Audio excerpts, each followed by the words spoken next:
हज़रत बाबा शेख बिला सरकार जनाब के लिए जदों वलीयत मिली है इस दे नाल जनाब 3 दरख्त हैं और एक कुआं है जो मौजूद है। जो कुआं आज भी मेरे पीछे आपको शायद नजर आ रहा होगा, ये कुआं भी मौजूद है, वन भी मौजूद है और करी भी और जंड भी। अस्सलाम वालेकुम, आप देख रहे हैं उर्दू डिजिटल। मैं आपका होस्ट मेजबान फरहान अब्बास कुरैशी। साहिवाल के नवाही गांव 119 7 बम्बा के करीब हजरत बाबा शेख बिला सरकार का एक कब्रिस्तान है।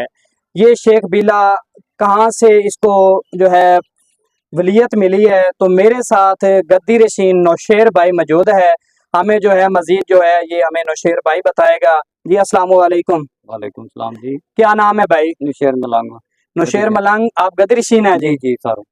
ये हमें थोड़ा सा बता दें, जो हजरत बाबा शेख बिला सरकार है इसको कहाँ से वलीयत मिली है? ये सर मुल्तान शरीफ है चाहे सरकारां दे मटके पर था जी उत्थे जैसे फकीरी ढीजी है सर। ये एक कोई एक जांड एक वाण एक करी ये सरकार दे नाल टुरदे हैं, पानी नाल बोका चलदा ला बोका चलदा है। अच्छा, दुनिया पानी पींदी है।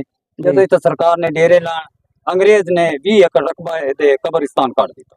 अच्छा, यानी कि ये जनाब के जो है हजरत बाबा शेख बिला सरकार जनाब के लिए जदों वलीयत मिली है इस दे नाल जनाब 3 दरख्त हैं और एक कुआं है जो मौजूद है। जो कुआं आज भी मेरे पीछे आपको शायद नजर आ रहा होगा, ये कुआं भी मौजूद है, वन भी मौजूद है और करी भी और जंड भी।